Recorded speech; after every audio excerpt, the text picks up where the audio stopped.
special treat. I'm excited to be here. And from what I understand, we're actually going to meet a brand new character that we've not seen in any of the books, comics, show, or anything. Yes, that's true. The excerpt that I chose for today, I chose because it's the part of the book, early in the book, where this new character, Norma, gets introduced, and she becomes huge in not only in this book, but she will in the whole saga of Woodbury, Lily Call, the preacher Jeremiah, all these, Bob Stuckey, all these things that have evolved in the novel. Norma is going to become this huge figure, and so I thought it might be cool for people to hear just the introduction of this character, Norma. I'm not saying that she is going to appear on the TV show, but it is possible. I will also remind people that I sign these contracts called non-disclosure agreements, and I'm always skating around stuff that I shouldn't be talking about or that I know that I'm not supposed to say. So anyway, she probably won't appear anywhere else. Like, not on the show. Not on the show. Thank you. Right. Hey, can I just kind of interrupt the flow? Forgive me. But speaking of maximizing profits, I have learned so much from working with Robert Kirkman, the creator of The Walking Dead. In all honesty, I've learned things that they just can't teach you in school. Like, I remember our first signing I did with Robert, it was at the Barnes & Noble at Union Square in Chicago, and there was like 1,000 people wrapped around the 3 floors of the store, and out the front door. And I was so excited. I still, to this day, am excited. As you can tell right now, I love doing this. I get so excited about this job. And I must have looked like, one of the 7 dwarves, just whistling. This is so cool, God, yeah, I'll sign that, and everything. At a certain point, Robert Kirkman turns to me and looks at me and just goes, "You're really enjoying this, aren't you?" And I said, "Is it that obvious?" Yes, I am. And Robert's a curmudgeon. He just wants to do his work. He doesn't want to make a big deal out of anything and make any falderall about himself or anything. I love that about him. But one thing I learned from him and his company Skybound is merchandising, and Robert is generous in ways that really have surprised me almost. He's given me these long stretches of time between Walking Dead books where I'm supposed to be working on my own books. So I have completed one of my own books called Lucid, and it's about lucid dreaming and a doorway to another dimension that the main character discovers in her dreams. And what better thing to merchandise than one of my own books as an experiment? So this is a soft opening this weekend. We're bringing some of the merchandise down here, including Jilly. We are giving away a Lucid electric guitar tomorrow. And I invite anybody who has not signed up for this. It's a beautiful electric guitar. It's an Epiphone. It's a great action. It's been set up with slinkies. And you have a model super slinkies. And some lucky attendee is going to win this. There's no purchase necessary. It's free. It's just come over and fill out a little raffle ticket if you haven't already. The only requirement is that you come over to our table at 3 o'clock tomorrow afternoon, and that's when we'll give it away. So this is Lori Blaine, who's the main character in Lucid. She's the prodigious 18-year-old super dreamer that becomes the dream warrior in this horror novel called Lucid. Okay, thank you for letting me do that commercial. I think that's great. Make sure you guys go sign up for that. How many tickets do I get? 37. 37. I would still lose. I have the worst luck.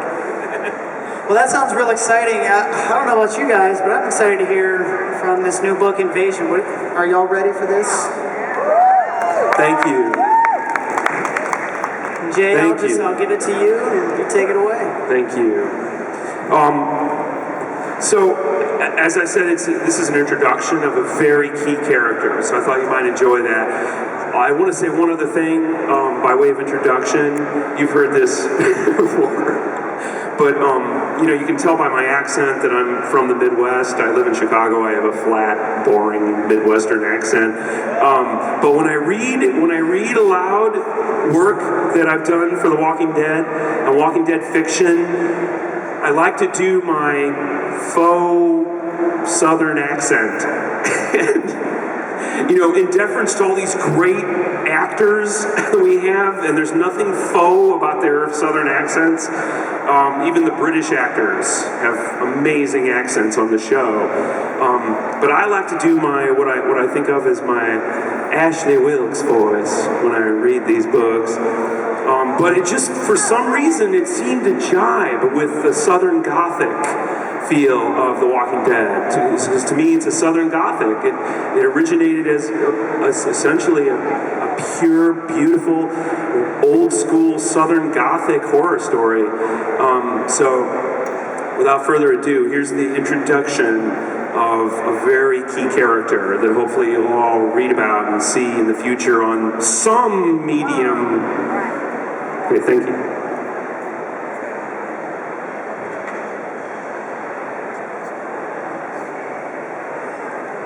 Also, I preface too much, I apologize, but the characters that are in this scene with her, the crazy, charismatic, complex preacher named Jeremiah, those of you who have read Descent, you probably remember Jeremiah. Jeremiah is trying to basically find his way after the events in Woodbury, and he stumbles upon this little church. Ironically, on the border of Florida, the border of Georgia and Florida, and he stumbles upon this little church that's riddled with parishioners who have turned.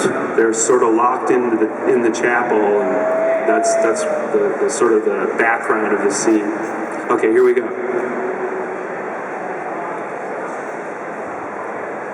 They find the woman in the second floor bathroom, just down a narrow passageway from the choir loft. A portly African-American gal in a filthy gingham mourning dress, ancient tennis shoes and hairnet. She huddles inside a stall, shivering with terror as the men enter the ladies' room. Jeremiah kicks open the stall door and sees the woman's enormous derriere sticking out from behind the commode. Come on out of there, ma'am. Jeremiah speaks softly but firmly, as though addressing a family pet. His broad shoulders, still clad in a black, battle-tattered church coat, flex with tension. He has a long, deeply lined, chiseled face that furrows now with curiosity. This is the face of an aging gunslinger, pocked and creased by many hard miles. Come on now, we won't bite. The woman twists around and pokes a small .38 caliber police special in his face. Back off, you motherfucker! I'll use it, I swear! Whoa! Jeremiah raises his hands, eyebrows arching, as Reese and Stephen move in behind him with muzzles up and ready. Now, let's all take a breath, all right? No cause to go all okay corral on each other. Them people down there in that chapel, the ones you put down, the woman says, and then she stops herself, her expression faltering. Her gun lowers, and she slumps, and a single tear tracks down her cheek, making a leech trail across her ashy brown flesh. Them people, they was like my family. They was all in my choir, and they needed to go. I know that. I just didn't have the heart. Jeremiah holsters his knife inside his boot and kneels beside her. Take a breath, sis. The woman starts to sob. She drops her gun. Her head lolls forward and her tears and saliva drip into the toilet. Oh, Lordy, Lordy, what a life. It's all right now.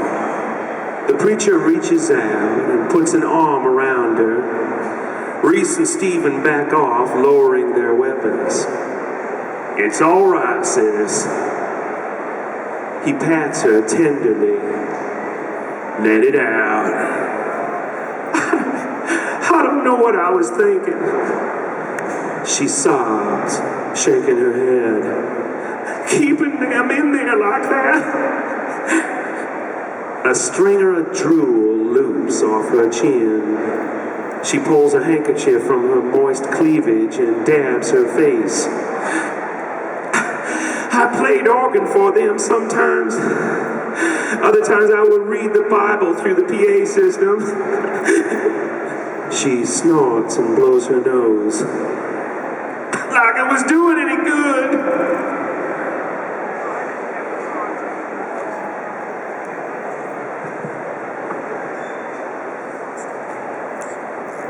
Sorry, stand by.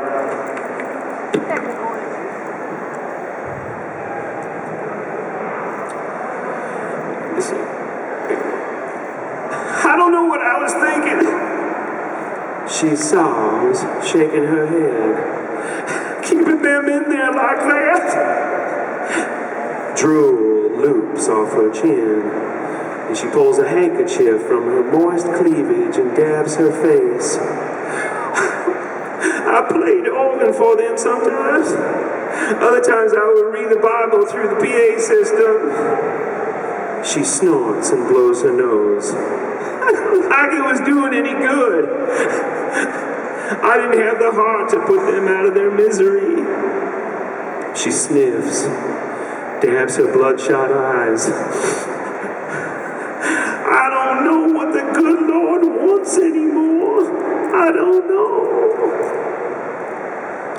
Jeremiah looks at her and smiles. Look at me, sis. Look at me.